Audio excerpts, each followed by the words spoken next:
안녕하세요. 태아의 듣는 이야기입니다.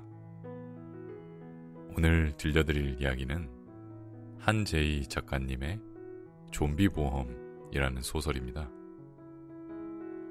3편의 에피소드로 이루어진 소설인데요. 어쩌면 우리의 미래가 될지도 모른다는 생각이 들더라고요. 코로나가 더 심해져서 최악의 변이가 생겨서 또 다른 전염병이 돌아서 사람은 함께 살아야 하는데 요즘은 점점 혼자만 사는 사람들이 많아지는 것 같아서 두려워지기도 합니다. 책 읽는 것을 허락해 주신 출판사에 감사드리고요. 이번 이야기도 재미있게 들어주세요. 낭독 시작합니다.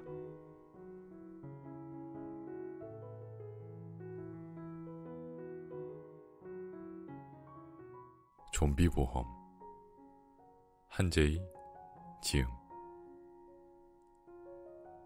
출판사 느린 숲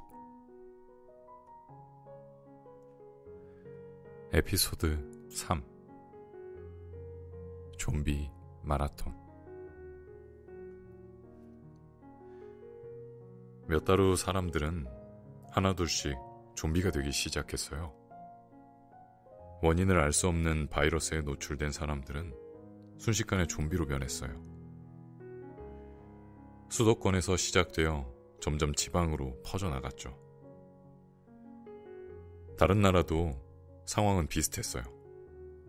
확산 속도는 급속도로 빨라져서 다들 이 사태에 어떻게 대처해야 할지 어리둥절한 상태로 몇 주가 지나버렸죠.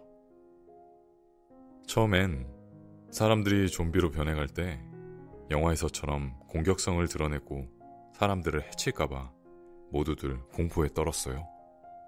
하지만 이 좀비 바이러스에 감염이 되어도 좀비가 된 사람들은 인간을 해치지는 않아요. 공격성이 전혀 없거든요. 피부가 변하고 살점이 조금씩 떨어져 나가고 몸 상태가 변해가는 것은 맞지만 죽은 후 살아나서 움직이는 좀비가 되는 것은 아니거든요. 감염이 되어도 처음 며칠 동안은 정상인처럼 일반적인 활동이 가능하고요. 다들 치료제를 맞으면 며칠 안에 금방 정상적인 모습으로 돌아온다는 것을 아니까 좀비가 되었다고 두려워하거나 사람들을 피하지는 않아요. 좀비 바이러스에 감염되면 우선 첫날엔 열이 나고 기침을 해요. 그리고 며칠 동안은 침을 흘리고 천천히 얼굴이 일그러져요. 처음의 모습으로 돌아가긴 힘들겠지만 그렇다고 자신이 누구인지조차 잊지는 않아요. 3일 정도가 지나면 피부가 벌어지기 시작하고 근육을 제대로 통제하기 힘들어지죠. 그리곤 의식이 점점 옅어져요. 하지만 그렇게 일주일이 지나도록 치료제를 맞지 않으면 의식을 완전히 잃어버릴 수도 있고 그 자리에서 하루나 이틀 동안 하늘을 향해 입을 벌리고 있다가 사망한대요. 걱정 마. 문둥병에 걸려 썩어가는 멍청이일 뿐이야. 한 할아버지가 지팡이로 좀비를 가리키며 자신의 아내에게 미소 지으며 그렇게 말했어요. 사람들은 좀비 바이러스에 노출되지 않도록 마스크를 쓰고 다녀요. 사람들에겐 수십 년 전부터 마스크를 쓰지 않는 사람들을 신고하는 신고 정신이 뇌리에 박혔어요. 마스크를 쓰지 않은 채 침을 흘리고 걸어다니면 사람들은 일단 좀비로 보고 신고를 하죠. 좀비 상태가 되어가는 일주일 안에 치료제를 맞으면 되니까 사람들은 가족 중에 누가 감염이 되어도 그렇게 불안에 떨지는 않아요. 치료제는 보건소나 구청에 가면 어렵지 않게 구할 수 있거든요. 좀비의 침이나 체액이 상처에 닿거나 호흡기로 들어가지 않으면 같이 지내는데도 전혀 문제가 없어요. 원래 사람이었던 모습에서는 조금 멀어지지만 좀비가 되어도 아직 주민등록번호가 말살되거나 부동산 거래를 하지 못할 정도는 아니에요. 그렇게 좀비가 된다고 해도 일주일 동안은 침을 좀 흘리고 다니는 채로 생활할 수 있어요. 도시에서 흔하게 볼 수 있는 좀비들은 다 그런 좀비들이에요. 그러니까 좀비가 되었지만 사람에게 공격성도 없고 침을 좀 흘리고 다니는 위험하지 않은 야생동물 같은 거라고 생각하면 돼요. 아직까지 죽었다가 다시 살아나는 좀비는 없었어요. 좀비와 접촉이 되어도 감염이 되지 않는다는 것을 알게 된 후 사람들은 평소처럼 일상을 이어가기 시작했어요. 좀비들과 더불어 살아가는 생활이 만들어진 거죠. 사람들은 좀비 바이러스에 걸린 사람들을 흔한 피부질환에 걸린 사람 정도로 여기기 시작했어요. 하지만 정말 아무도 예상하지 못했던 좀비화였어요. 이런 시대가 오게 될 줄은 예상하지 못했으니까요. 운이 나쁘면 마스크를 쓰지 않거나 숨만 잘못 쉬어도 쉽게 좀비가 될 수 있는 환경이 되었거든요. 이제 우리 중 누구라도 좀비가 될 수 있다는 말이죠. 도시에서 돌아다니는 좀비들을 보는 건 흔한 일이 되었어요.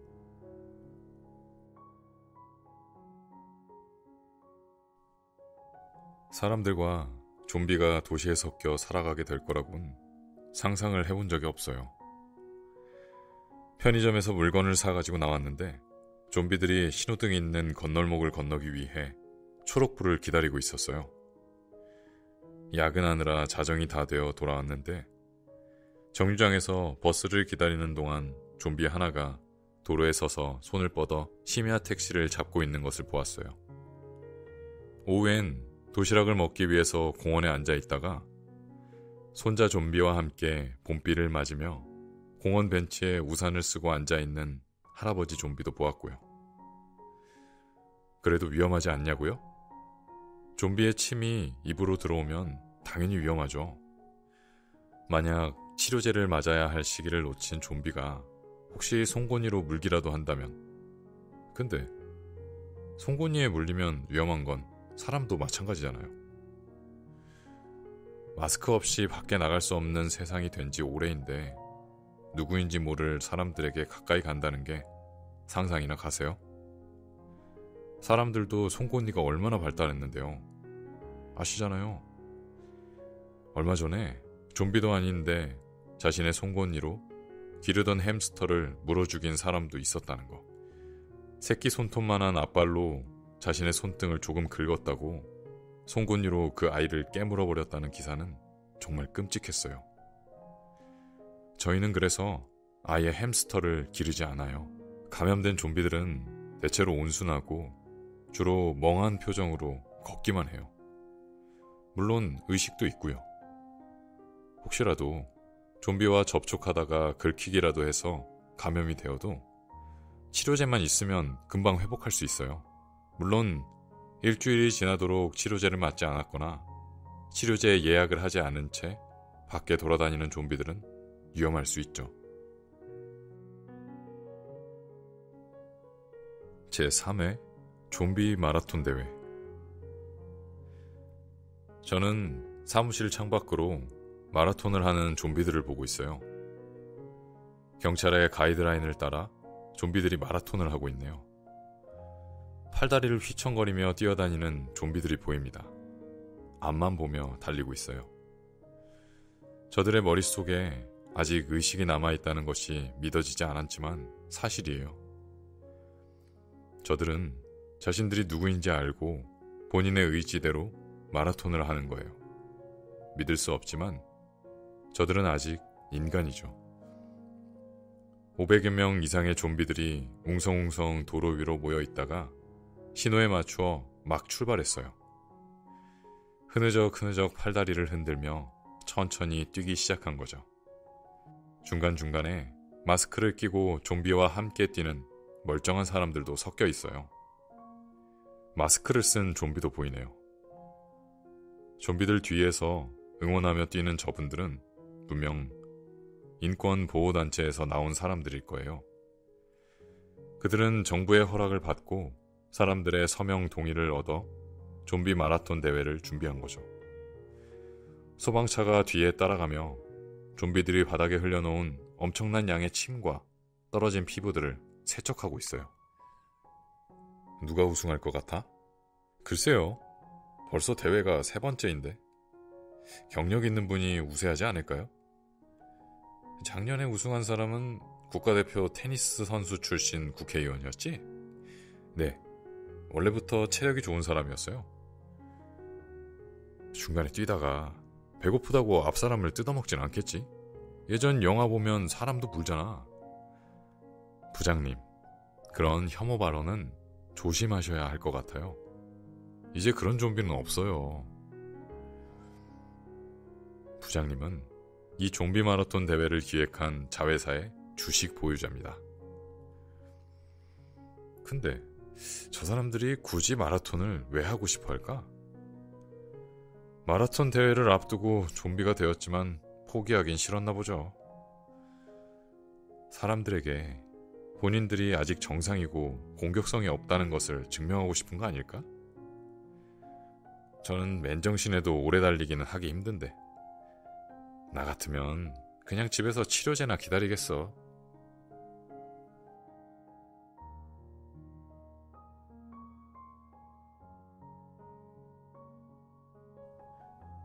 좀비들이 걷잡을 수 없이 도시에 확산되자 정부는 그해 겨울에 다른 나라들과 연합 규정을 맺고 좀비가 되면 지켜야 하는 규정을 만들었어요. 현재로선 좀비가 갑자기 인간을 공격할 확률은 없지만 여전히 좀비의 비말에 감염될 확률이 존재하기 때문에 예방 조치가 필요하다고 생각한 거죠. 이를 두고 뉴스에선 제2의 포츠담 협약이라고 공표했어요. 그리고 곧바로 이 규약의 세부 항목들이 빠르게 퍼져나갔어요. 5인 이상 좀비는 회식도 금지이고 사적 모임도 금지되었죠. 물론 5인 이상의 좀비들은 체육시설이나 카페도 출입할 수 없고요. 다음해엔 뇌파를 연구하는 민간 단체들이 좀비가 가까이 다가오지 못하도록 음파 기계와 앱을 연구했죠. 휴대폰에 깔아놓기만 하면 5m 안에 있는 좀비는 휴대폰에 나오는 뇌파 때문에 사람들에게 접근이 불가능하거든요. 물론 치료제를 예약했거나 치료제를 맞고 활동을 보장받은 좀비들은 사람들과 여러 가지 거래를 하는 경우도 있어서 그들과 만날 때에는 이 뇌파가 나오는 알람과 앱을 꺼놓는 것이 매너죠. 인권보호단체에서 격렬하게 저항해서 이제 좀비가 되어도 차별해서는 안 되거든요. 치료제를 예약하고 대기 중인 일주일 동안은 좀비들도 일반인처럼 활동하는데 전혀 지장이 없으니까요. 치료제가 예약된 좀비에게 사람 취급을 안 했다거나 무시하는 경우에는 차별했다는 비난에 휩싸이는 곤욕을 치를 수 있기 때문에 다들 좀비 퇴치 뇌파는 조심히 사용하는 편이에요. 뇌파가 어떤 종류냐고요? 고래 뇌파래요. 좀비들은 고래들이 주고받는 뇌파를 가까이서 받게 되면 자신들이 고래라고 여기고 인간들이 자신을 공격한다고 생각해서 그 자리를 피한다고 해요. 심한 좀비들은 바닥에 누워 고래처럼 헤엄치는 행동을 한대요. 처음 이 뇌파가 발명되었을 때 인권단체들은 좀비를 고래화한다고 항의했어요. 어떻게 인간에게 동물의 뇌파를 사용해서 사회적 단절을 강요할 수 있느냐고. 인간이 저지르는 최악의 행동이라고 피켓을 들고 거리로 나와 난리가 났어요. 뉴스에 나온 인권단체 대표는 그런 행위는 결국 좀비가 된 인간들에게 경력 단절을 초래하는 거라고 했죠. 경력 단절된 좀비들을 위해서 치료제를 맞고 후유증을 겪는 동안 보상을 해주어야 하고 그들이 다시 정상으로 돌아왔을 경우 복귀할 수 있도록 일자리에도 할당제를 만들어야 한다는 대안을 제시해 엄청난 지지를 받았어요. 그 사람이 도로에서 고래처럼 헤엄을 치는 동영상이 일주일 후에 퍼지기 전까지는요. 사람 일은 참 모를 일이에요. 그분이 어서 다시 경력을 이어가기를 바래요. 하지만 인권단체들은 결국 멸종보호동물단체들이 좀비를 멸종위기의 동물로 받아들이는 것을 고려해보겠다고 하자 고래 뇌파를 사용하는 것을 받아들였어요. 생각해보면 이해가 되는 부분도 있어요. 언제라도 자신이 좀비가 될 수 있는데 그 즉시 멸종위기의 동물로 취급될 수는 없잖아요.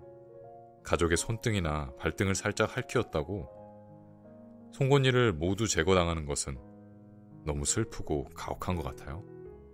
좀비가 되어도 일주일 안에 정상으로 돌아올 수 있어요. 치료제만 맞으면 이틀 안에 피부가 다시 살아나고 의식도 다시 선명해지거든요.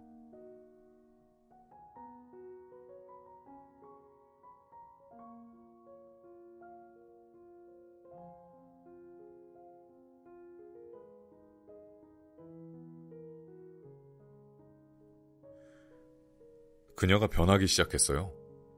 좀비가 된 거죠. 처음엔 자면서 제 어깨에 침을 흘리기에 많이 피곤한 줄만 알았어요. 그녀는 버스 회사에서 사무직으로 일해요. 하루 종일 버스 배선을 관리하는데 최근에는 다른 일을 좀 해보고 싶다고 했어요. 고등학교를 졸업하고 7년 동안 같은 일만 해온 그녀로선 충분히 그럴 만하다고 생각했어요. 제가 그녀를 처음 만났을 때에도 그녀는 그 회사에 다니고 있었어요. 그녀는 마지막 버스가 회차를 마치고서야 퇴근을 했죠. 그녀는 늘 오렌지색 가발을 쓰고 다녀요. 사무실에선 생머리로 있다가 퇴근할 때 그 가발을 쓰죠. 그녀는 1년에 한 번씩 가발을 바꾸곤 했어요. 그녀의 가방에는 늘 가발이 들어있어요. 휴일에도 밖에 나갈 때는 오렌지색 가발을 쓰곤 했죠. 우리는 휴일이면 교회의 숲속에 있는 인공 양궁장에 함께 다녔어요. 그녀는 숲을 뛰어다니며 시뮬레이션으로 날아다니는 들짐승들에게 활 쏘는 것을 좋아했어요. 저는 어린 시절 교내 양궁 대표 선수로 활동한 적이 있어요. 그녀에게 활 시위를 당기고 화살을 쏘는 법을 제가 처음 가르쳐 주었죠. 우리는 휴일에 양궁장에 가서 데이트를 하고 자동차로 드라이브를 하다가 돌아오곤 했어요. 그런데 그날은 아침부터 비가 와서 양궁장에 가는 것을 단념하고 함께 산책을 다녀왔어요.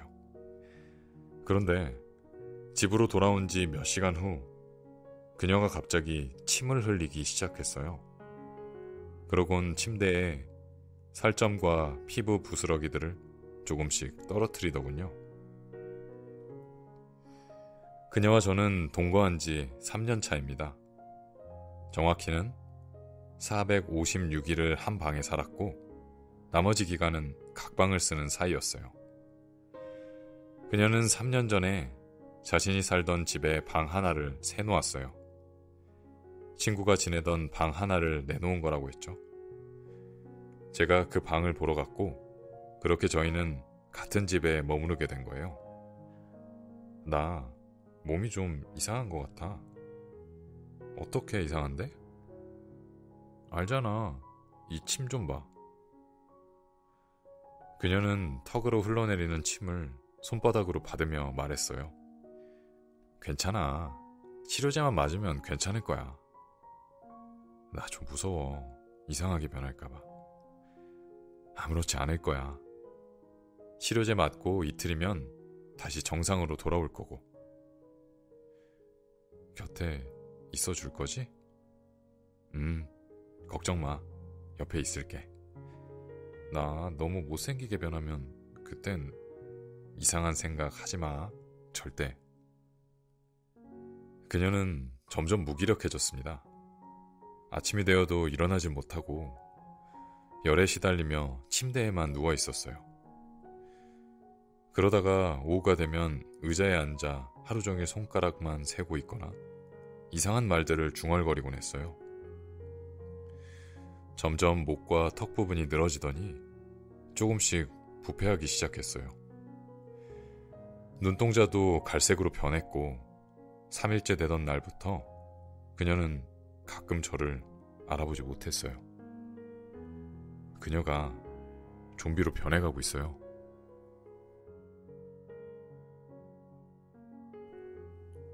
그녀가 좀비가 된 지 4일째 되던 날, 저는 제가 전역을 하기 전 군대에서 행정관으로 일했던 상사를 찾아가 조언을 구했어요.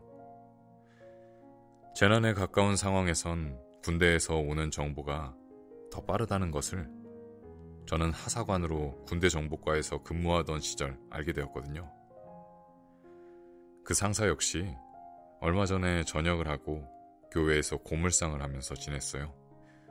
저는 그녀를 집에 두고 그분을 만나기 위해 자동차를 몰고 도시를 빠져나갔죠. 쇼핑몰과 빌딩 숲 사이, 거리 곳곳에서 걷고 있는 좀비들이 보였어요. 공원에 돗자리를 깔아놓고 연인의 무릎을 베고 누워 한담을 나누는 좀비도 보였어요. 그들은 떠도는 소문들을 아직 듣지 못했는지 평화로워 보였죠. 도시 외곽으로 가니 그쪽에선 좀비들이 웅성웅성 모여있는 것이 보였어요. 무언가 대화를 나누는 것 같기도 하고 모여있지만 각자 혼잣말을 중얼거리는 것 같았죠. 그들은 지나가는 나를 힐끗 쳐다보며 경계의 눈빛을 보였어요.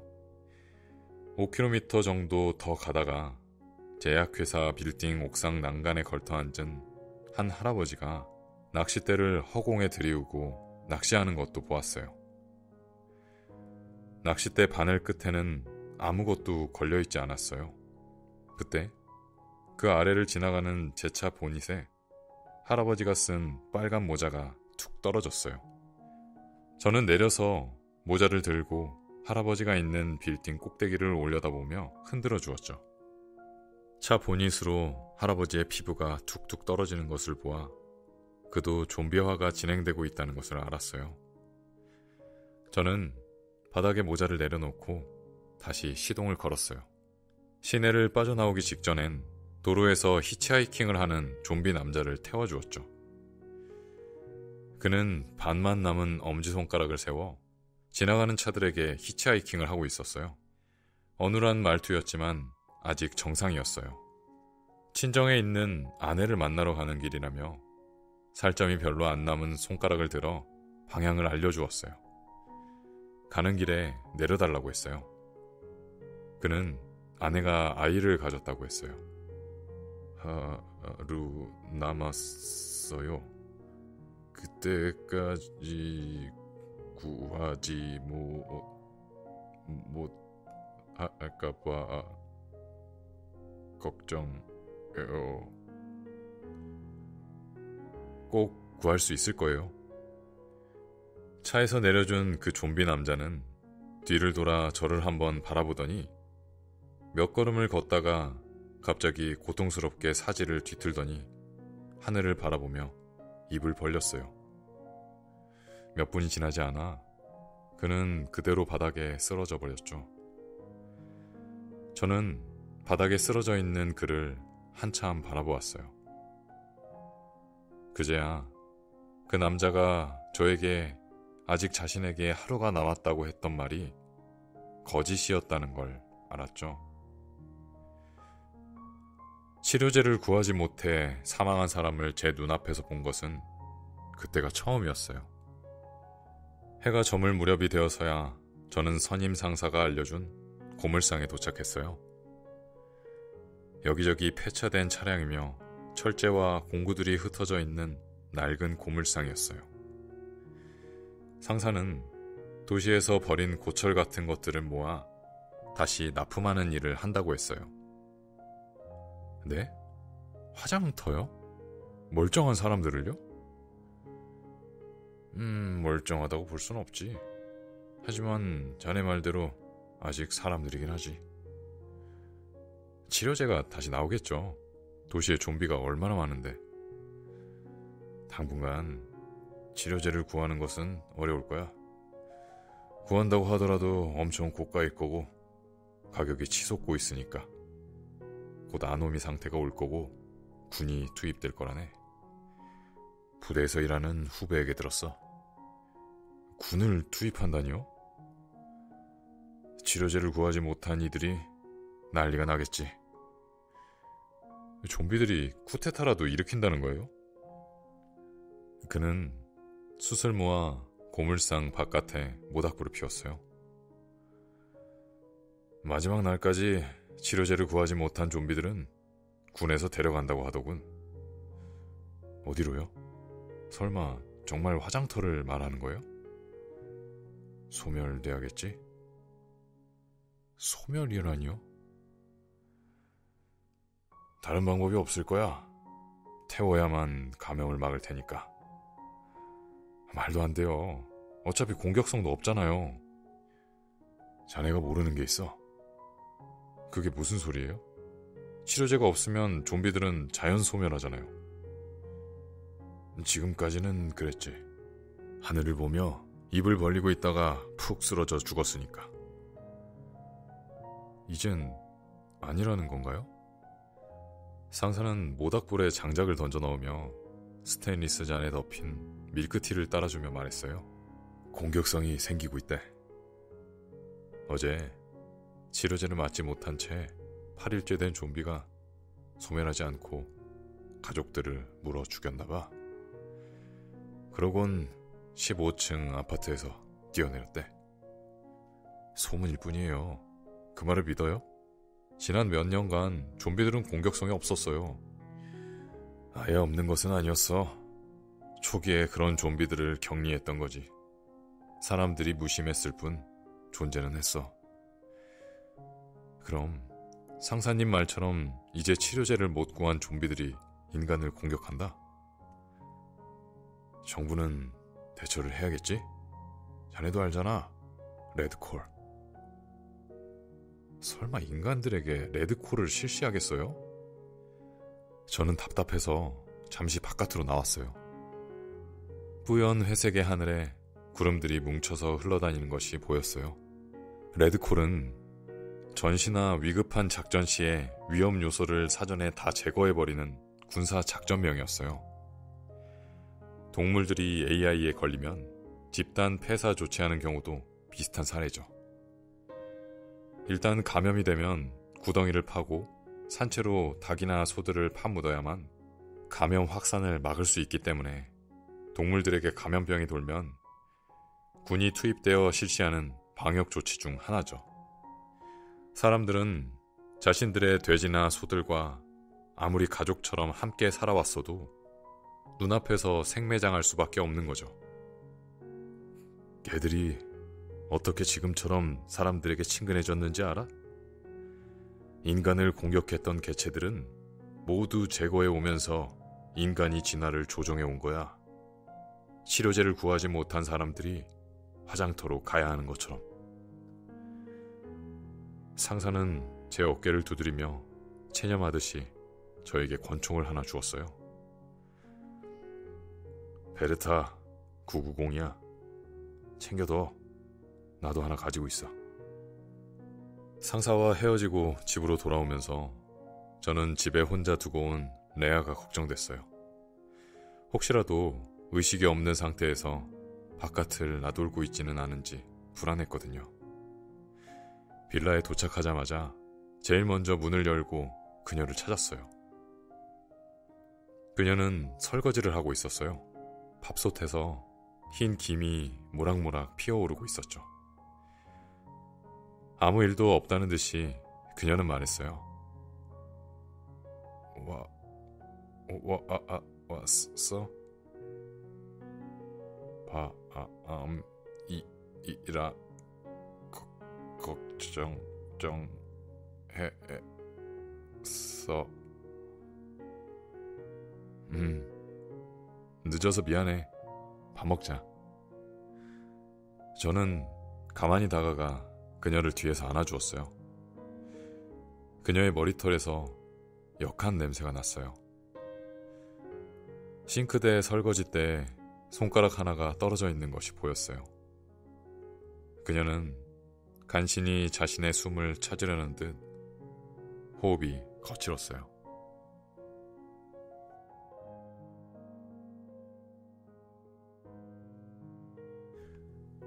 그녀가 잠이 든 지 5시간 정도 지났어요.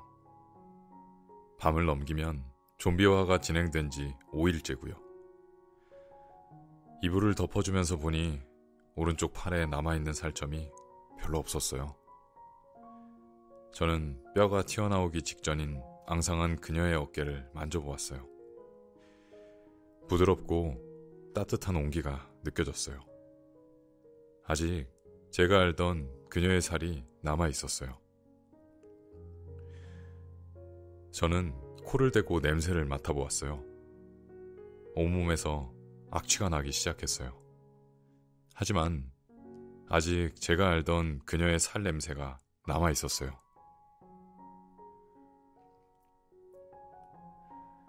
저는 그녀의 살 냄새를 아는 유일한 사람이거든요. 침대에 떨어진 그녀의 손톱과 발톱을 주우면서 눈물이 났어요. 그녀는 고통이 무엇인지도 모르는 사람처럼 잠깐 눈을 뜨고 저를 보고 살며시 미소를 지었어요. TV 뉴스를 보니 좀비들이 도시 곳곳에서 하늘을 바라보며 입을 벌리고 있다가 픽 쓰러졌어요. 방역복을 입은 사람들이 쓰러져 있는 시체를 수습했죠. 사방에서 치료제를 구하지 못한 좀비들이 죽어나갔죠. 채널을 돌리자 치료제 하나에 수억 원까지 밀거래가 되고 있다는 뉴스가 나왔어요. 저는 TV를 끄고 잠들어 있는 그녀의 호흡을 살핀 후 창문을 바라보았어요.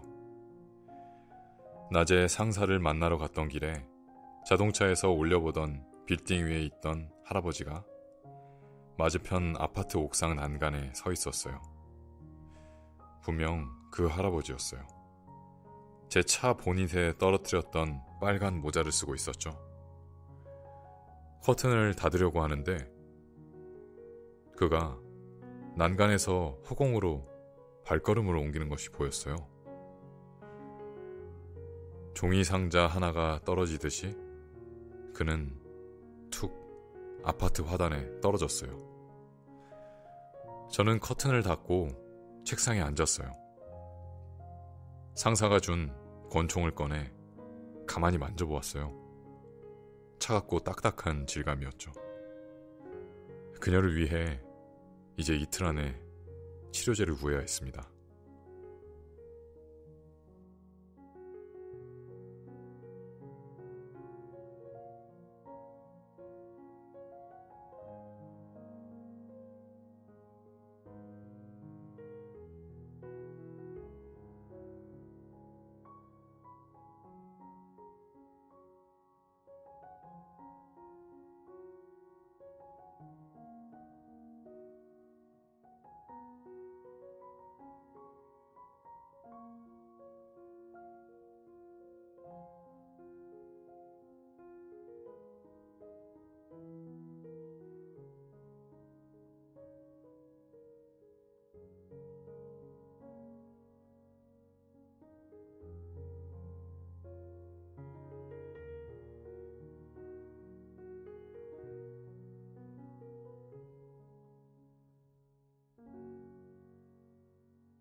좀비 보험 한재희 지음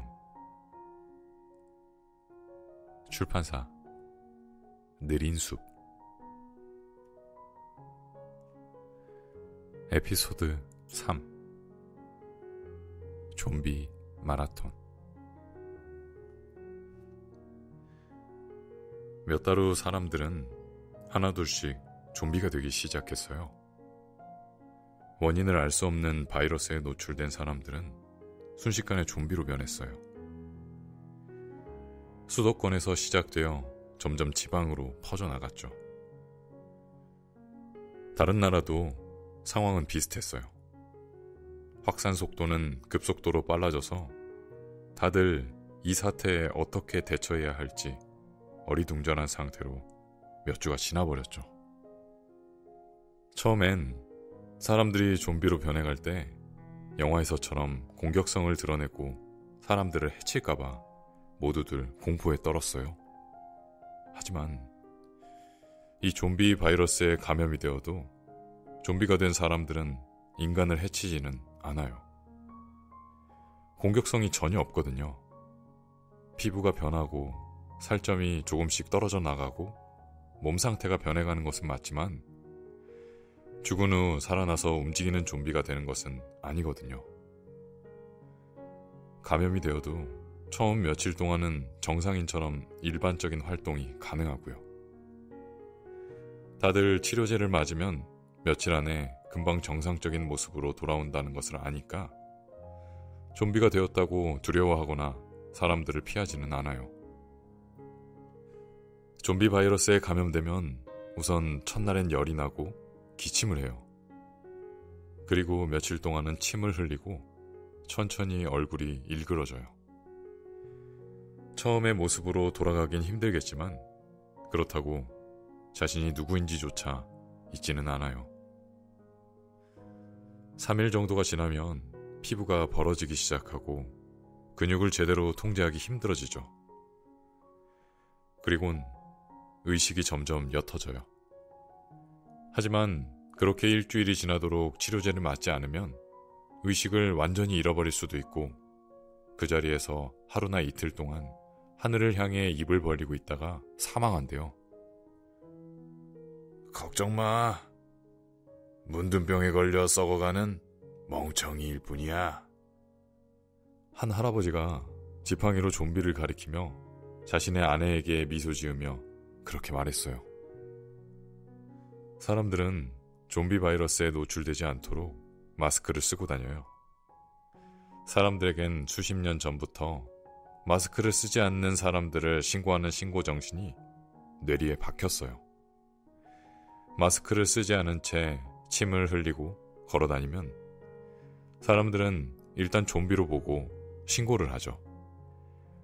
좀비 상태가 되어가는 일주일 안에 치료제를 맞으면 되니까 사람들은 가족 중에 누가 감염이 되어도 그렇게 불안에 떨지는 않아요. 치료제는 보건소나 구청에 가면 어렵지 않게 구할 수 있거든요. 좀비의 침이나 체액이 상처에 닿거나 호흡기로 들어가지 않으면 같이 지내는데도 전혀 문제가 없어요. 원래 사람이었던 모습에서는 조금 멀어지지만 좀비가 되어도 아직 주민등록번호가 말살되거나 부동산 거래를 하지 못할 정도는 아니에요. 그렇게 좀비가 된다고 해도 일주일 동안은 침을 좀 흘리고 다니는 채로 생활할 수 있어요. 도시에서 흔하게 볼 수 있는 좀비들은 다 그런 좀비들이에요.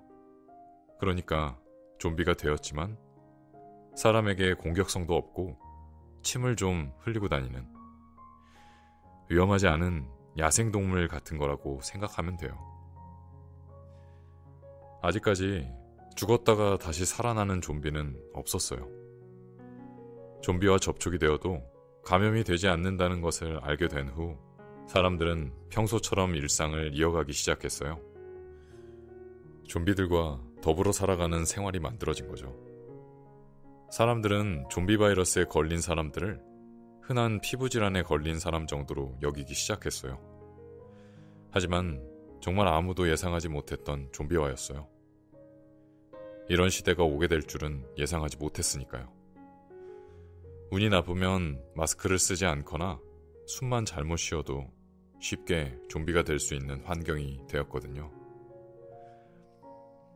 이제 우리 중 누구라도 좀비가 될 수 있다는 말이죠. 도시에서 돌아다니는 좀비들을 보는 건 흔한 일이 되었어요.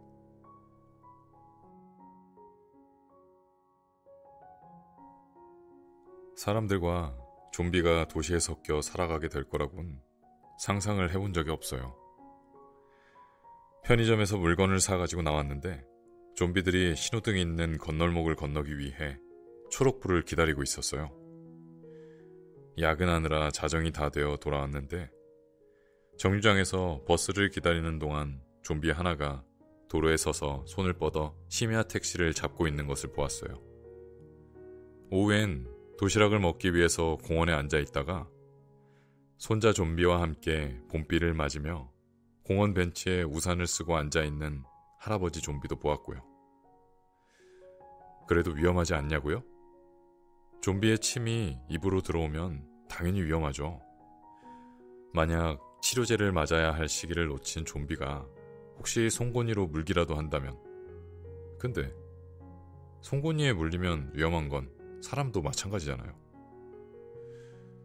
마스크 없이 밖에 나갈 수 없는 세상이 된 지 오래인데 누구인지 모를 사람들에게 가까이 간다는 게 상상이나 가세요?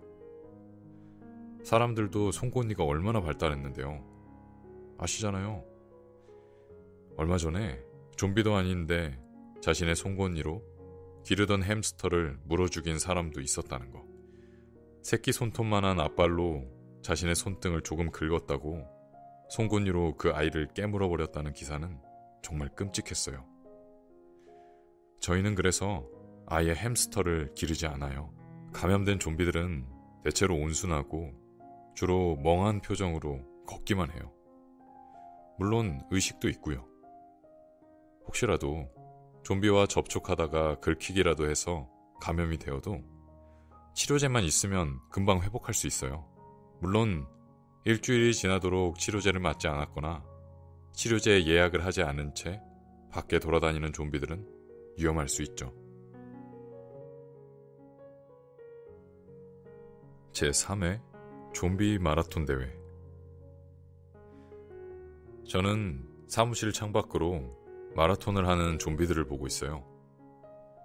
경찰의 가이드라인을 따라 좀비들이 마라톤을 하고 있네요. 팔다리를 휘청거리며 뛰어다니는 좀비들이 보입니다. 앞만 보며 달리고 있어요. 저들의 머릿속에 아직 의식이 남아있다는 것이 믿어지지 않았지만 사실이에요. 저들은 자신들이 누구인지 알고 본인의 의지대로 마라톤을 하는 거예요. 믿을 수 없지만 저들은 아직 인간이죠. 500여 명 이상의 좀비들이 웅성웅성 도로 위로 모여 있다가 신호에 맞추어 막 출발했어요. 흐느적 팔다리를 흔들며 천천히 뛰기 시작한 거죠. 중간중간에 마스크를 끼고 좀비와 함께 뛰는 멀쩡한 사람들도 섞여 있어요. 마스크를 쓴 좀비도 보이네요. 좀비들 뒤에서 응원하며 뛰는 저분들은 분명 인권보호단체에서 나온 사람들일 거예요. 그들은 정부의 허락을 받고 사람들의 서명 동의를 얻어 좀비 마라톤 대회를 준비한 거죠. 소방차가 뒤에 따라가며 좀비들이 바닥에 흘려놓은 엄청난 양의 침과 떨어진 피부들을 세척하고 있어요. 누가 우승할 것 같아? 글쎄요. 벌써 대회가 3번째인데 경력 있는 분이 우세하지 않을까요? 작년에 우승한 사람은 국가대표 테니스 선수 출신 국회의원이었지? 네, 원래부터 체력이 좋은 사람이었어요. 중간에 뛰다가 배고프다고 앞사람을 뜯어먹진 않겠지? 예전 영화 보면 사람도 물잖아. 부장님, 그런 혐오 발언은 조심하셔야 할 것 같아요. 이제 그런 좀비는 없어요. 부장님은 이 좀비 마라톤 대회를 기획한 자회사의 주식 보유자입니다. 근데 저 사람들이 굳이 마라톤을 왜 하고 싶어 할까? 마라톤 대회를 앞두고 좀비가 되었지만 포기하긴 싫었나 보죠. 사람들에게 본인들이 아직 정상이고 공격성이 없다는 것을 증명하고 싶은 거 아닐까? 저는 맨정신에도 오래 달리기는 하기 힘든데 나 같으면 그냥 집에서 치료제나 기다리겠어.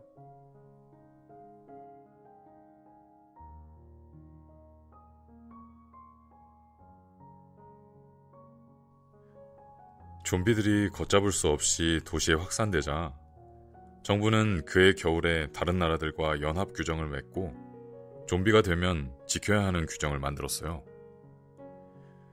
현재로선 좀비가 갑자기 인간을 공격할 확률은 없지만 여전히 좀비의 비말에 감염될 확률이 존재하기 때문에 예방 조치가 필요하다고 생각한 거죠. 이를 두고 뉴스에선 제2의 포츠담 협약이라고 공표했어요. 그리고 곧바로 이 규약의 세부 항목들이 빠르게 퍼져나갔어요.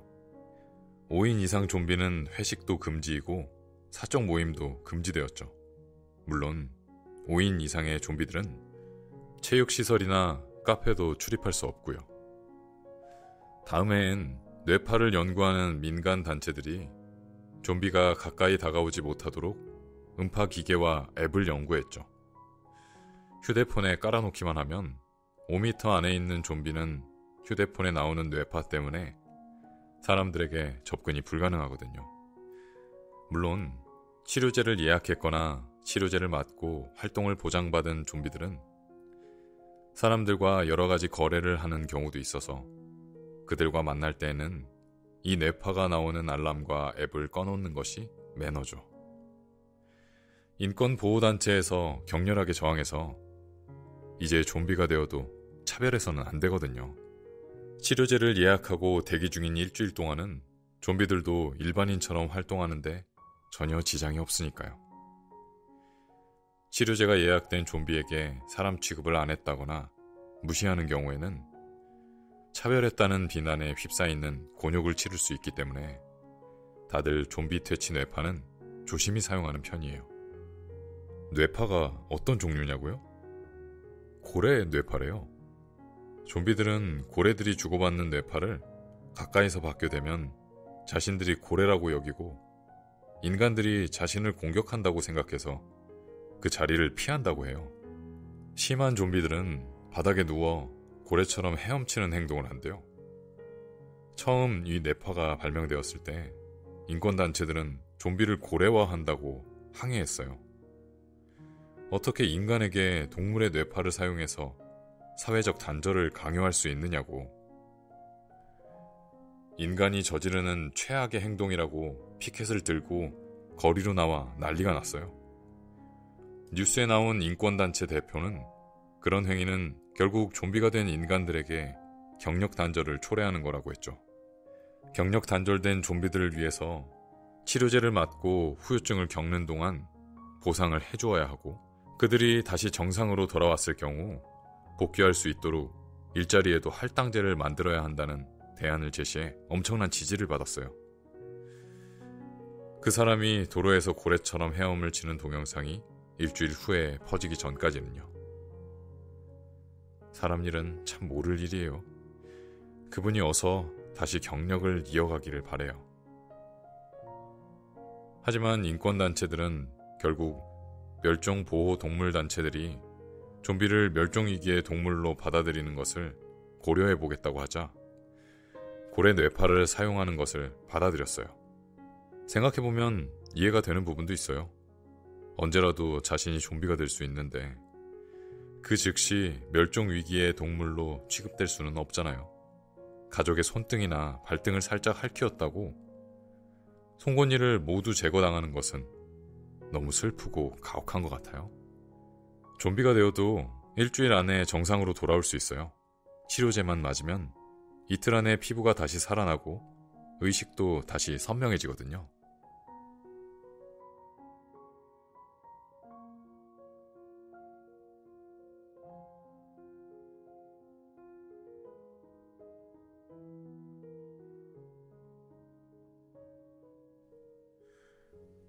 그녀가 변하기 시작했어요.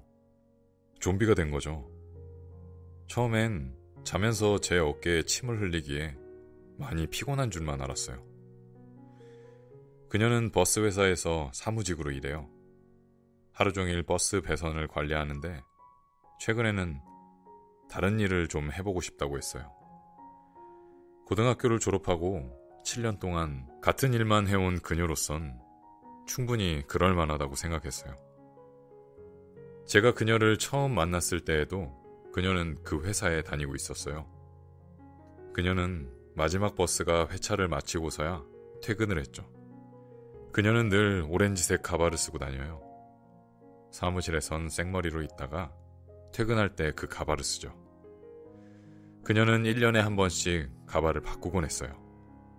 그녀의 가방에는 늘 가발이 들어있어요. 휴일에도 밖에 나갈 때는 오렌지색 가발을 쓰곤 했죠. 우리는 휴일이면 교회의 숲속에 있는 인공 양궁장에 함께 다녔어요. 그녀는 숲을 뛰어다니며 시뮬레이션으로 날아다니는 들짐승들에게 활 쏘는 것을 좋아했어요. 저는 어린 시절 교내 양궁 대표 선수로 활동한 적이 있어요.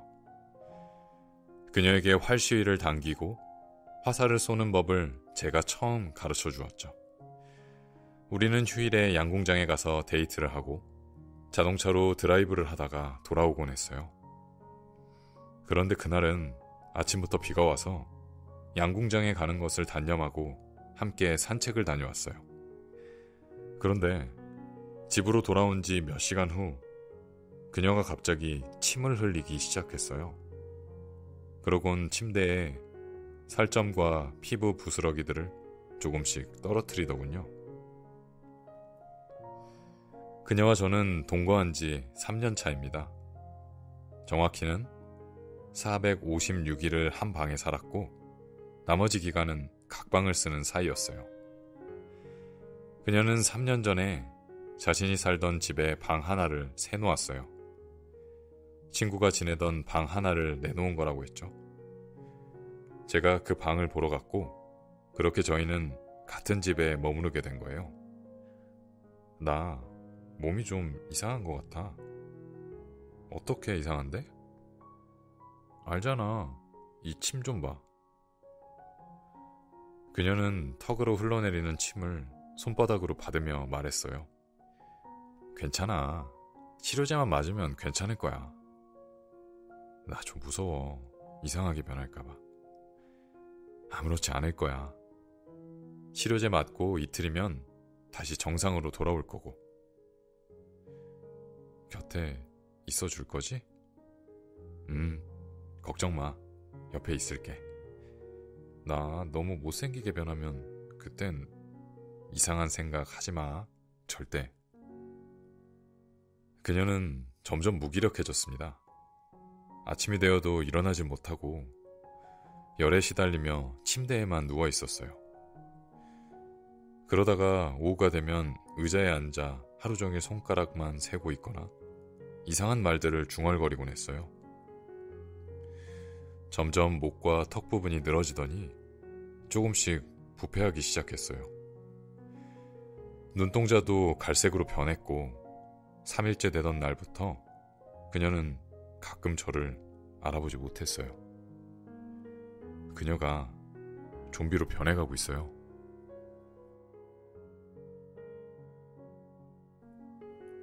그녀가 좀비가 된 지 4일째 되던 날, 저는 제가 전역을 하기 전 군대에서 행정관으로 일했던 상사를 찾아가 조언을 구했어요.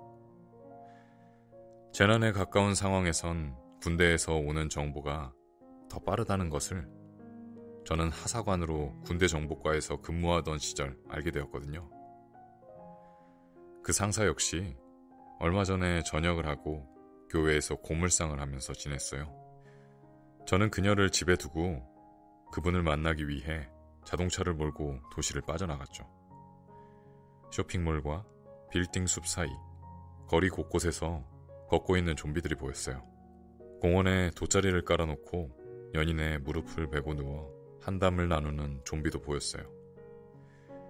그들은 떠도는 소문들을 아직 듣지 못했는지 평화로워 보였죠. 도시 외곽으로 가니 그쪽에선 좀비들이 웅성웅성 모여있는 것이 보였어요. 무언가 대화를 나누는 것 같기도 하고 모여있지만 각자 혼잣말을 중얼거리는 것 같았죠. 그들은 지나가는 나를 힐끗 쳐다보며 경계의 눈빛을 보였어요. 5km 정도 더 가다가 제약회사 빌딩 옥상 난간에 걸터앉은 한 할아버지가 낚싯대를 허공에 들이우고 낚시하는 것도 보았어요. 낚싯대 바늘 끝에는 아무것도 걸려있지 않았어요. 그때 그 아래를 지나가는 제 차 보닛에 할아버지가 쓴 빨간 모자가 툭 떨어졌어요. 저는 내려서 모자를 들고 할아버지가 있는 빌딩 꼭대기를 올려다보며 흔들어 주었죠. 차 보닛으로 할아버지의 피부가 툭툭 떨어지는 것을 보아 그도 좀비화가 진행되고 있다는 것을 알았어요. 저는 바닥에 모자를 내려놓고 다시 시동을 걸었어요. 시내를 빠져나오기 직전엔 도로에서 히치하이킹을 하는 좀비 남자를 태워주었죠. 그는 반만 남은 엄지손가락을 세워 지나가는 차들에게 히치하이킹을 하고 있었어요. 어눌한 말투였지만 아직 정상이었어요. 친정에 있는 아내를 만나러 가는 길이라며 살점이 별로 안 남은 손가락을 들어 방향을 알려주었어요. 가는 길에 내려달라고 했어요. 그는 아내가 아이를 가졌다고 했어요. 하루 남았어요. 그때까지 구하지 못할까봐 걱정해요. 꼭 구할 수 있을 거예요. 차에서 내려준 그 좀비 남자는 뒤를 돌아 저를 한번 바라보더니 몇 걸음을 걷다가 갑자기 고통스럽게 사지를 뒤틀더니 하늘을 바라보며 입을 벌렸어요. 몇 분이 지나지 않아 그는 그대로 바닥에 쓰러져 버렸죠. 저는 바닥에 쓰러져 있는 그를 한참 바라보았어요. 그제야 그 남자가 저에게 아직 자신에게 하루가 남았다고 했던 말이 거짓이었다는 걸 알았죠. 치료제를 구하지 못해 사망한 사람을 제 눈앞에서 본 것은 그때가 처음이었어요. 해가 저물 무렵이 되어서야 저는 선임 상사가 알려준 고물상에 도착했어요. 여기저기 폐차된 차량이며 철제와 공구들이 흩어져 있는 낡은 고물상이었어요. 상사는 도시에서 버린 고철 같은 것들을 모아 다시 납품하는 일을 한다고 했어요. 네? 화장터요? 멀쩡한 사람들을요? 멀쩡하다고 볼 순 없지. 하지만 자네 말대로 아직 사람들이긴 하지. 치료제가 다시 나오겠죠. 도시에 좀비가 얼마나 많은데. 당분간 치료제를 구하는 것은 어려울 거야. 구한다고 하더라도 엄청 고가일 거고 가격이 치솟고 있으니까. 곧 아노미 상태가 올 거고 군이 투입될 거라네. 부대에서 일하는 후배에게 들었어. 군을 투입한다니요? 치료제를 구하지 못한 이들이 난리가 나겠지. 좀비들이 쿠데타라도 일으킨다는 거예요? 그는 숯을 모아 고물상 바깥에 모닥불을 피웠어요. 마지막 날까지 치료제를 구하지 못한 좀비들은 군에서 데려간다고 하더군. 어디로요? 설마 정말 화장터를 말하는 거예요? 소멸돼야겠지? 소멸이라니요? 다른 방법이 없을 거야. 태워야만 감염을 막을 테니까. 말도 안 돼요. 어차피 공격성도 없잖아요. 자네가 모르는 게 있어. 그게 무슨 소리예요? 치료제가 없으면 좀비들은 자연 소멸하잖아요. 지금까지는 그랬지. 하늘을 보며 입을 벌리고 있다가 푹 쓰러져 죽었으니까. 이젠 아니라는 건가요? 상사는 모닥불에 장작을 던져 넣으며 스테인리스 잔에 덮인 밀크티를 따라주며 말했어요. 공격성이 생기고 있대. 어제 치료제를 맞지 못한 채 8일째 된 좀비가 소멸하지 않고 가족들을 물어 죽였나봐. 그러곤 15층 아파트에서 뛰어내렸대. 소문일 뿐이에요. 그 말을 믿어요? 지난 몇 년간 좀비들은 공격성이 없었어요. 아예 없는 것은 아니었어. 초기에 그런 좀비들을 격리했던 거지. 사람들이 무심했을 뿐 존재는 했어. 그럼 상사님 말처럼 이제 치료제를 못 구한 좀비들이 인간을 공격한다? 정부는 대처를 해야겠지? 자네도 알잖아. 레드콜. 설마 인간들에게 레드콜을 실시하겠어요? 저는 답답해서 잠시 바깥으로 나왔어요. 뿌연 회색의 하늘에 구름들이 뭉쳐서 흘러다니는 것이 보였어요. 레드콜은 전시나 위급한 작전 시에 위험 요소를 사전에 다 제거해버리는 군사 작전명이었어요. 동물들이 AI에 걸리면 집단 폐사 조치하는 경우도 비슷한 사례죠. 일단 감염이 되면 구덩이를 파고 산채로 닭이나 소들을 파묻어야만 감염 확산을 막을 수 있기 때문에 동물들에게 감염병이 돌면 군이 투입되어 실시하는 방역 조치 중 하나죠. 사람들은 자신들의 돼지나 소들과 아무리 가족처럼 함께 살아왔어도 눈앞에서 생매장할 수밖에 없는 거죠. 개들이 어떻게 지금처럼 사람들에게 친근해졌는지 알아? 인간을 공격했던 개체들은 모두 제거해 오면서 인간이 진화를 조종해 온 거야. 치료제를 구하지 못한 사람들이 화장터로 가야 하는 것처럼. 상사는 제 어깨를 두드리며 체념하듯이 저에게 권총을 하나 주었어요. 베르타 990이야. 챙겨둬. 나도 하나 가지고 있어. 상사와 헤어지고 집으로 돌아오면서 저는 집에 혼자 두고 온 레아가 걱정됐어요. 혹시라도 의식이 없는 상태에서 바깥을 나돌고 있지는 않은지 불안했거든요. 빌라에 도착하자마자 제일 먼저 문을 열고 그녀를 찾았어요. 그녀는 설거지를 하고 있었어요. 밥솥에서 흰 김이 모락모락 피어오르고 있었죠. 아무 일도 없다는 듯이 그녀는 말했어요. 왔어? 이라 걱정 좀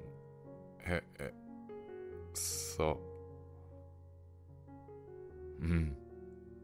늦어서 미안해. 밥 먹자. 저는 가만히 다가가 그녀를 뒤에서 안아주었어요. 그녀의 머리털에서 역한 냄새가 났어요. 싱크대 설거지 때 손가락 하나가 떨어져 있는 것이 보였어요. 그녀는 간신히 자신의 숨을 찾으려는 듯 호흡이 거칠었어요.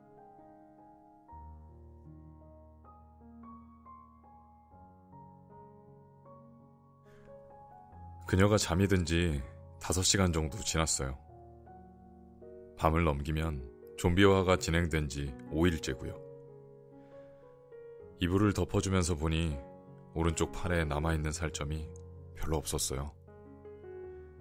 저는 뼈가 튀어나오기 직전인 앙상한 그녀의 어깨를 만져보았어요. 부드럽고 따뜻한 온기가 느껴졌어요. 아직 제가 알던 그녀의 살이 남아있었어요. 저는 코를 대고 냄새를 맡아보았어요. 온몸에서 악취가 나기 시작했어요. 하지만 아직 제가 알던 그녀의 살 냄새가 남아있었어요.